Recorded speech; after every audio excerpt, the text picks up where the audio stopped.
네, 안녕하십니까. 박정호입니다. 네, 이번 방송 GNC 에너지에 대해서 이야기해 보도록 하겠습니다. 영상 하단에 좋아요 한 번씩 눌러주시고 이야기 시작해 보도록 하겠습니다. 네, GNC 에너지에 대해서 이야기를 해볼 텐데, GNC 에너지와 비슷한 이름의 기업을 제가 3월 말에 소개시켜 드린 적이 있었죠. GN1 에너지라고.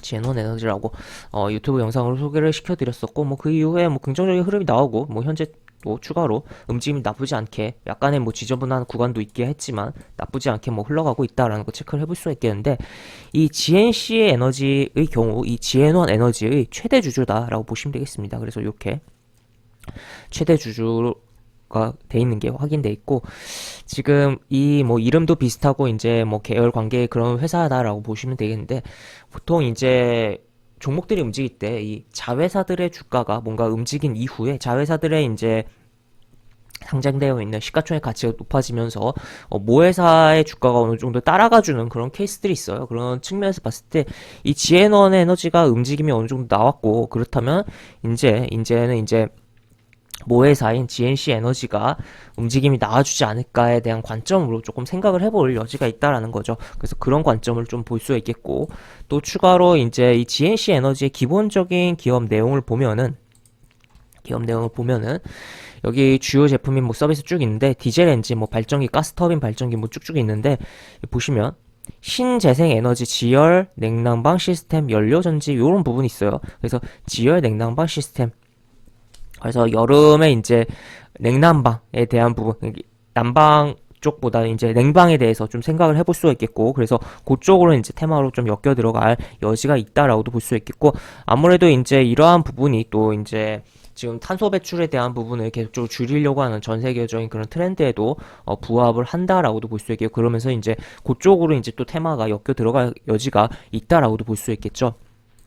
그래서 이러한 부분들 해서 약간의 이제 날 더워지 뭐 지금 다시 5월인데 좀 추워진 감도 있긴 하지만, 어쨌든 날이 좀 더워지는 데 있어서 한번 좀 살펴봐야 될 측면이 있는 부분도 있고, 이 냉방이란 측면에서, 그리고 요 신재생 에너지라는 측면에서도 바라볼 측면이 있는 그러한 종목이다라고 보시면 되겠습니다.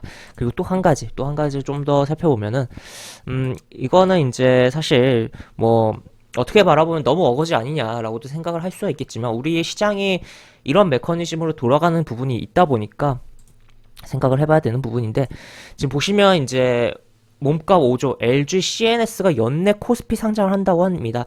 연내 코스피 상장을 한다고 하는데, 이 GNC 에너지가 LG CNS에 공급 계약을 체결한 전력이 있다라는 거죠. 그래서 지난번에 이제 과거에 이제 쿠팡이 나스닥 상장할 때 쿠팡과 거래 관계에 있는 기업들이 일제히 테마를 이루면서 움직임이 있었던 측면이 있는데, 뭐 그 외에도 여러 사례들이 있죠. 그런 케이스들이. 그런 측면에서도 이제 어떻게 보면 LG CNS 관련된 종목으로도 볼 수가 있다라고도 해석을 해볼 수가 있겠습니다. 지금 어떻게 보면 근데 이 LG CNS에 대해서 뭐 살짝 이 영상의 주제와 조금은 벗어나지만 조금 이야기를 해보면, 사실 뭐 좋은 기업이 국내 증시에 상장을 하는 건 참 좋은 부분이긴 하죠.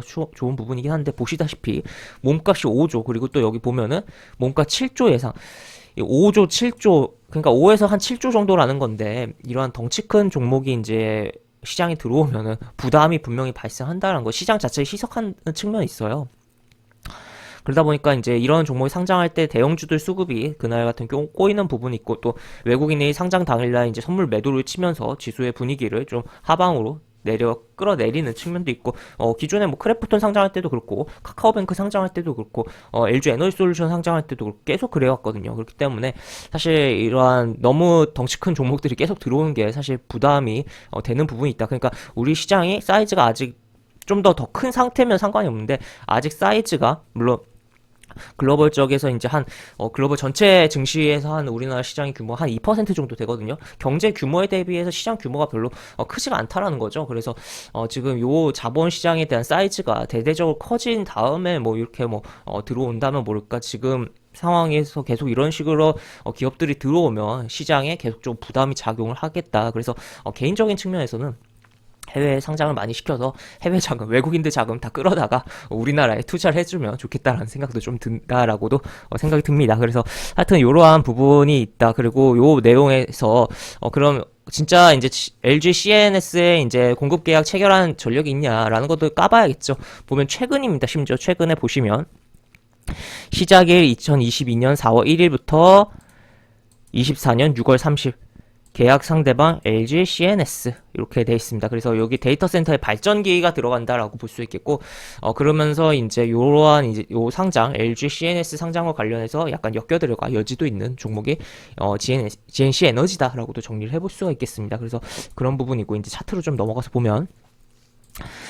차트 같은 경우는 역사적 흐름은 일봉 차트로 한번 볼게요. 일봉 차트 보면 이런 식으로 진행이 되고 있고, 저점 찍고 이렇게 쭉 올라갔다가 지금 계속 내려오고 있죠. 내려오고 있고, 어떻게 보면 지금 계속적으로 이러한 하락에 대한 부분이 계속적으로 작용을 하고 있어요. 작용하고 있고, 작용하는 속에서 다시 이렇게 작용하는 속에서 지금 이제 충분하게 이 고점 찍은 이후에 이제 기간값이 충분하게 많이 흘렀다라고 볼 수 있겠고, 여기 보시면 요 고점에 요런 이 하락 추세에 대한 부분이 추가로 여러 번, 지금 뭐 3번 정도에 대한 선으로 그었긴 했는데, 그런 부분이 발생했다. 그래서 좀 많이 두들기면 이러한 선은 결국에 이제 추세는 이제 뚫리는 케이스들이 많다라는 거죠. 그래서 이제 여기 또 이평선에 대한 62 이동평균선에 대한 부분에 위로 올라온 부분도 있고, 그래서 요번 구간에서 이제 뚫어주는 액션을 뭐 보여주던가 아니면은 보여주고 윗골에 단 다음에 다시 한번 조정주고 재차 뚫으면서 움직임이 나오던가, 아니면 뭐 바로 뚫면서 움직일 가능성을 좀 생각해 봐야 되지 않을까라고 생각이 들고, 그리고 주요하게 봐야 될 부분이 여기 떨어지는 이런 구간에서 거래량이 별로 없었다. 그리고 오히려 이쪽에서 거래량이 더 많았다. 여기보다도 이쪽 거래량이 많다라는 거. 그래서 물론 여기 이렇게 떨어지면 이제 가격이 바뀌니까 이쪽에서 거래량 많이 터졌어도 이때랑 이제 금액 자체적으로 이제 또 비교를 해보긴 해야겠지만, 그래도 어쨌든 이쪽에서 거래량이 많이 돌아갔다라는 거죠. 그렇다면 그만큼 이쪽에서의 뭔가 바닥에 대한 징후로서 좀 생각을 해봐야 될 여지가 있지 않을까에 대해서도 생각을 해볼 수가 있겠고, 그 이후에 다시 거래량 마르면서 지금 싹 마르면서 지금 현재 양봉들이 최근에 좀 많이 출현을 해주고 있다. 그리고 오늘도 뭐 아직 캔들이 완벽하게 완성된 건 아니지만 현재 양봉 한번 나오면서 지금 양봉이 3번째 3일째 형성을 해주면서 움직임이 나오고 있고, 그리고 또 이제 수급적인 것을 보면은 보시다시피 이제 어제 뭐 사모펀드에서 좀 던진 게 있긴 해요. 던졌는데도 불구하고 뭐 크게 뭐 주가에는 영향 없었고, 지금 보시면 외국인이 이렇게 쭉 들어오고 있어요. 들어오고 있는데, 여기 보시면 거래량이 그렇게 많지 않은데 이제 요 거래량 대비해서 의미가 어느 정도 부여할 만한 만큼 들어오고 있다는 거죠. 심지어 이제 이 종목이 굉장히 시가총액이 작은 1000억이 채 안 되는 종목인데도 불구하고 외국인이 이렇게 건드려주고 있다. 물론 이 외국인이 정말 뭐 메이저 외국인이 아니라 정말 이제 외국의 저가주에 대해서 매매를 어느 정도 하는 외국인 개인 투자자일 수 있어요. 외국인 이제 기관 투자자들이 아니 주로 대형주를 거래하는. 하지만 어쨌든 이러한 흐름들이 나오고 있다라는 것은 그런대로 긍정적으로 보는 우리나라 사람이 아닌 해외에 시각이 작용하고 있는 상황이다라고도 볼 수가 있겠죠. 그래서 이런 부분 가운데서 시세가 어느 정도 튀어 올라주면은 뭐 외국인들이 던지고 나가든지 뭐 그러한 흐름이 나오지 않을까라고 볼 수 있겠고, 하여튼 그래서 일단은 이제 이러한 흐름들을 뭐 주목을 해보면서 지금 62 이동평선 잘 이제 위에서 움직이는 흐름을 주목을 해보면서, 그리고 지금 뭐 코스닥 지수 대비해서도 62 이동평선 위에 있다는 거는 이제 지수 대비해서도 긍정적으로 흘러가고 있다라는 측면. 지금 전반적으로 이제 대형주들이 계속적으로 뭐 작년부터 계속적으로 부진했죠. 부진하고 이제 중소형주들이 계속적으로 잘 시장 대비해서 잘 움직였는데, 이 종목도 어떻게 보면 이제 소형주로서 코스닥 소형주로서 그런 측면에서도 바라볼 여지도 있다라는 거. 그래서 여러 가지 관점에서 바라보면 좋을 것 같다. 그래서 적절하게 최대한 요 정도 라인을 잡거나 아니면 뭐 추가로 뭐 밀리면 난 더 받는다 라는 관점으로 이러한 흐름을 믿고선 한번 살펴보면 좋을 것 같다 라고 정리를 해볼 수가 있겠습니다. 네, 이렇게 볼 수 있겠고, 영상 하단에 보시면 설명과 댓글 부분에 동일한 링크가 들어갑니다. 이 링크 타고 들어오시면 제가 운영하는 무료 카톡방으로 입장을 하실 수 있고, 입장하시면 여러가지 장중 시황 관련 코멘트, 속보 관련된 부분 여러가지 부분들 올려드린 부분이 있으니까 이 부분 참고해보시면 주식하시는데 많은 도움이 되지 않을까 싶습니다. 이상 박정호였습니다. 네, 감사합니다.